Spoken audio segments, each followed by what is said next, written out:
추경호 부총리 겸 기획재정부 장관이 우리 경제는 수출 감소세가 둔화하는 등 회복 조짐을 보이고 있다면서 품목 지역 다변화 등 구조적 수출 대책을 보완하겠다고 밝혔습니다. 한국은행에 따르면 지난 7월 원화 기준 수출 물가 지수는 전달보다 0.1%, 수입 물가 지수는 0.4% 상승한 것으로 나타났습니다.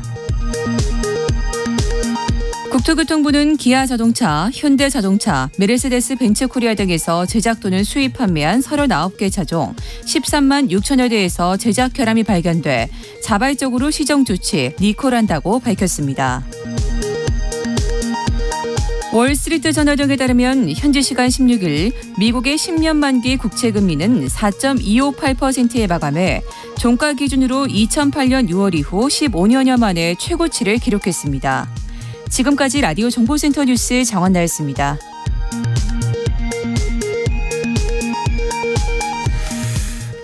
호의가 계속되면 그게 권리인 줄 알아요. 이 영화 부당거래의 유명한 대사인데 호의가 계속되면 둘리인 줄 안다. 이런 표현도 많이 쓰고 그런 말들 정말 많이 쓰는 것 같아요. 호구된다. 호구 잡힌다. 왜 이런 말을 쓸까 생각을 해보니까 그만큼 이용당하는 사람도 많아지고 이용하려는 사람을 피해야 되겠다라는 생각도 갖게 되고 인간관계가 참 어렵습니다. 이걸 좀 어떻게 잘 활용하는 방안 배워야 됩니다. 그래서 오늘 심리학 개론 시간인데요. 심리상담사이자 연세대학교 연구교수인 이헌주 교수와 함께합니다. 안녕하세요. 네, 반갑습니다. 안녕하세요. 호의를 베풀어도 호구가 되지 않는 법 한번 배워볼게요. 우선은 사람들이 착한 사람이 피해를 보는 것 아니냐 결국은. 왜 나는 좋은 의도에서 호의를 베풀었는데 호구가 될까? 왜 그렇게 될까요? 사실 우리 인간관계라고 하는 것이요. 항상 우리 가는 말이 고우면 오는 말도 곱다라는 말이 있잖아요. 그렇게 생각을 하죠. 근데 꼭 그런 것만은 아니에요. 그러니까 저는 보면 사람에게는 한 3가지 정도의 유형이 있는 것 같아요. 첫 번째는 내가 호의를 되게 베풀면 그것에 대해서 되게 고맙게 생각하는 분이 계신 것 같아요. 근데 두 번째 사람들은 어떻게 보면 호의를 내가 주는데 그것에 대해서 전혀 고마움을 모르는 사람들도 있어요. 뭐 예를 들자면 어떤 간호사분이 이제 환자분을 굉장히 이제 자기가 돌보는 데 있어서 이제 가족들도 잘 안 오고 하니까 엄청 좀 자기 아버지 생각도 나고 해가지고 굉장히 좀 성심성의껏 돌봤던 거예요. 근데 그분이 이제 퇴원하실 때까지 그 간호사분에게 전혀 고맙다는 게 없으니까 동료 간호사분이 아니 좀 어르신 좀 고맙지 않으세요? 이렇게 많이 해준 딸같이 하셨는데 그렇게 고맙지 않으세요? 이렇게 표현을 한 거예요. 그랬더니 그분이 정색을 하면서 뭐 간호사가 돈 받고 하는 건데 그게 뭐 고마워요? 이렇게 표현을 했다는 거예요. 아이고야. 좀 서운하죠. 어떻게 보면. 아이고야. 그런 사람들이 있어요. 실제로. 아 그래요. 돈 받고 하는 건데 그게 뭐가 고마워? 아니 뭐 무료 급식소가 원래 무료 급식소인데 뭐가 그게 고마워요? 항상 이런 식으로 좀 표현하는 분들이 계세요. 근데 세 번째 사람들은 겨우 이런 사람도 있습니다. 그러니까 어떤 사람들이냐면 내가 호의를 계속 할 때 그것에 대해서 고마움을 느끼기는커녕 그것을 가지고 오히려 내가 이 사람은 좀 뭔가 내가 더 받을 수 있겠구나라고 생각하고 오히려 이용하고 오히려 호구로 보는 사람들도 있죠.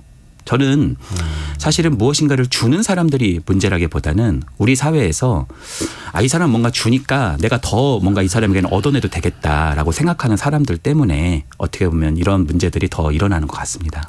그렇죠. 사실 뭐 이렇게 호의를 베푸는 사람이 문제겠습니까? 그걸 받고도 고마움을 모르는 사람. 그게 당연한 듯 생각하는 사람이 문제인데 이른바 또 그 가스라이팅이라는 표현도 있지 않습니까? 있죠. 뭔가를 좀 받아내면서도 이건 다 너 좋으라고 하는 거야.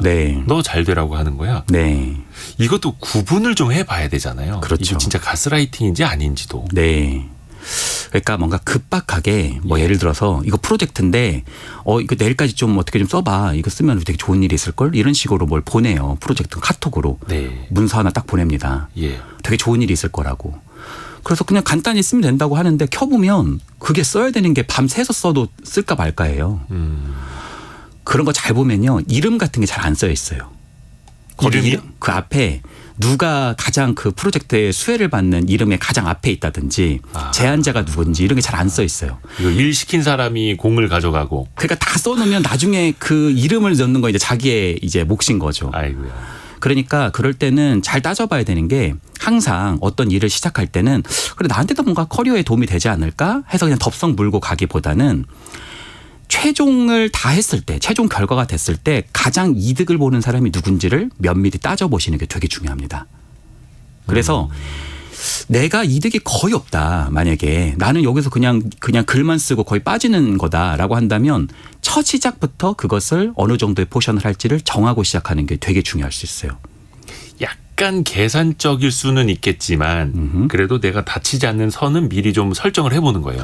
사실 너무나 많은 사람들이 뭐 우리가 인간관계를 저도 계산적으로 하는 거 별로 좋아하진 않는데 계산적인 거에 되게 당하는 분들이 많아요. 그냥 나한테도 좋은 일이 있겠지. 언젠간 해가 뜨겠지. 뭔가 이렇게 하면 나한테도 저 사람도 내가 이렇게 많이 주는데 뭔가 좀 좋지 않겠어? 라고 생각하는데 그거에 막 수년 동안 어떻게 보면 계속 휘말리는 경우들이 있는데 항상 넌지시라도 결국엔 이걸 다 하고 나면 누가 가장 또 유익이 되지? 이 부분에 대해서 따져봐야 되는 부분도 있다고 생각합니다. 또 하나는 사실 상대는 호의적으로 얘기를 한 건데 내가 마음에 상처가 되게 많잖아요.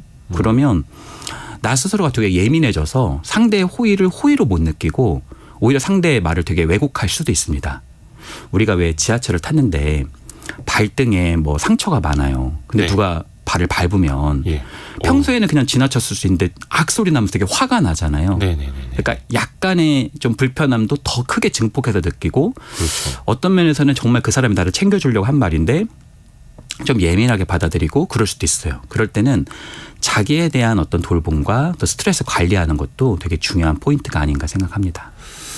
김진희 님이 호의를 베풀 때는 고마움을 받으려 하지 않아야 된다라고 또 이야기를 해 주셨는데 사실 그게 본인의 정신건강에는 좋을 것 같고 서로가 호의를 베풀고 좋은 세상 만들면 좋기는 한데 이 이야기를 저희가 하는 거는 그걸 또 이용해서 누구를 힘들게 하는 사람들이 있으니까 이걸 따져보고 선을 그어야 된다라는 거잖아요. 그렇죠. 진짜 타당한 말씀이시긴 한데 많은 사람들이 쉽지는 않아요. 왜냐하면 인간관계라는 게 약간 거래 장역이거든요. 거래 작용. 그러니까 예를 들자면 내가 무엇인가를 뭐 열심히 노력해서 뭔가를 해줄 때 고맙다는 말 한마디라도 듣고 싶은 거예요. 그렇죠. 사람 마음이. 그렇죠. 그게 기브 앤 테이크예요. 근데 내가 암만 그것에 대해서 기대하지 않아도 내가 열심히 그 사람을 위해서 뭔가 해줬는데 너무 답이 없으면 굉장히 그것에 대해서 서운한 게 인간의 마음이죠. 기운 빠지죠. 인간인 이상. 그래서 서로가 좋은 마음으로 오가면 좋기는 한데 그게 안 되니 그래서 오늘 이 심리학 개론 시간이 필요한 겁니다. 그러면 어떻게 거절을 해야 될지 거절을 하는 것도 이게 기술이라고 표현하기엔 좀 그렇긴 한데 뭔가를 좀 배워놔야 될 것 같아요. 근데 또 상대방한테 상처를 주면 안 될 것 같고 앞으로도 이 일을 계속 해야 되고 마주쳐야 될 사람인데 좋은 관계를 잘 유지하면서 거절하는 방법은 뭐가 있을까요? 사실 천리길도 한 걸음부터라고 하잖아요.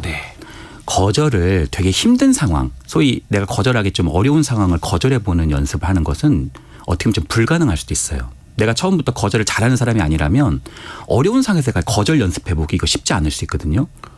그렇죠. 또 이게 되게 차갑게 거절 잘하는 분들도 있는 반면에 거절 잘 못해서 힘들어하시는 분들도 있어요. 맞아요. 그래서 아주 작은 것부터 거절해보는 연습을 좀 해봐야 됩니다. 그러니까 상대도 내가 거절한다고 해서 큰 타격이 없을 만한 거절 있잖아요.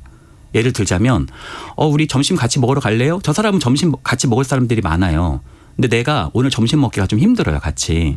그럴 때는 이 사람이 내가 점심 못 먹는다고 해서 뭐 특별히 엄청나게 상처를 받는 건 아니잖아요.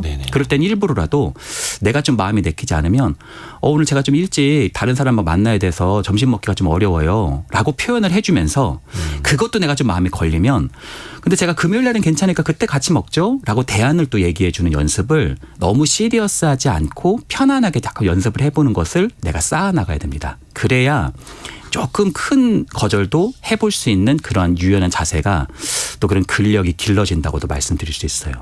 어떤 큰 부탁, 큰 제안에 대해서 거절하는 거 앞서서 작은 거절부터 연습을 해봐라. 사람들이 많이 오해하는 게 내가 참고 저 사람의 부탁을 다 들어주면 내가 사람들에게 되게 사랑받고 친구가 되게 많아질 거라고 생각하는데 그렇지 않아요.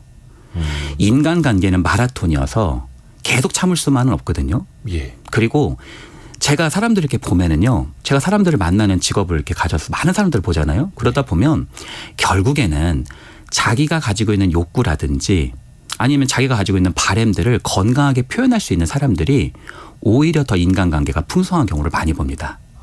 그래서 무작정 참는 거 그렇게 좋지 않다라고 말씀드리고 싶네요. 제대로 표현하고 맺고 끊을 줄 아는 사람이 오히려 인간관계가 더 좋아진다. 네. 그렇죠. 너무 막 좋은 사람이 되려다가 거기에 또 본인이 함정에 또 빠져버릴 수도 있는 거니까. 그러니까 뭐 본인 생각만 얘기하지 마세요. 이렇게 표현하는 건 공격이잖아요. 그렇잖아요. 근데 그거를 맞습니다. 맞습니다. 꼭 이렇게 하지 말고요. 저도 이 부분에 대해서 이야기 한마디 하고 싶은데 괜찮을까요? 라고 표현하고 자기 말을 좀 해보는 연습을 하는 것은 공격적이지도 않고 이 사람이 되게 단단하다는 그 태도를 좀 갖게 할 수도 있죠. 예의를 갖추되 네. 공격이 아니라 어느 정도 자기의 욕구나 감정이나 바램을 건강하게 표현해 보는 거. 건강하게 표현해 보는. 네. 또 그런 경우도 있어요. 상대방이 어떤 말을 나한테 던졌는데 저런 말을 나한테 왜 했을까? 저게 어떤 의도일까? 근데 혼자 머릿속이 되게 복잡해지는 거죠. 그럴 때 어떻게 해야 됩니까?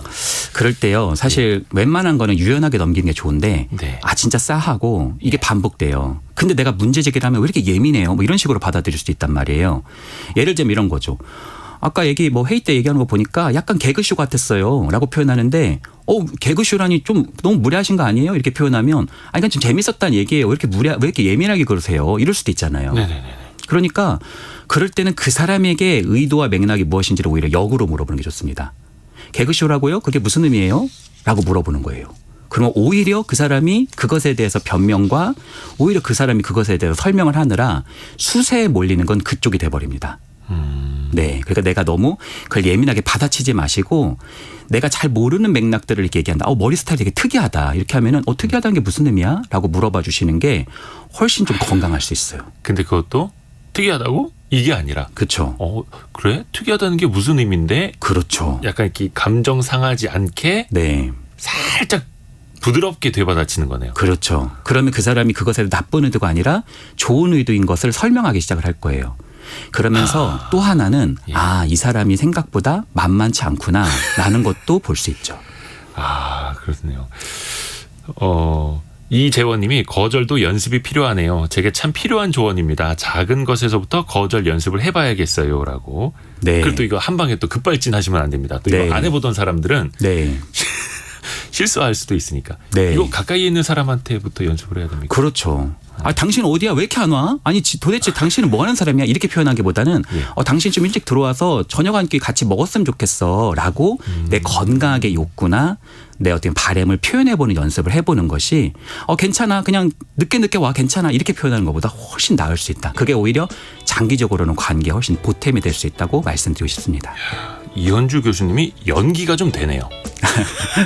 감사합니다. 연세대 이현주 연구교수와 함께했습니다. 고맙습니다. 네, 감사합니다. 저희가 2부에서는요. 자본주의에 대한 역사도 재미있게 이야기 나눠보는 시간 준비하고 있습니다. 잠시 후에 뵙죠.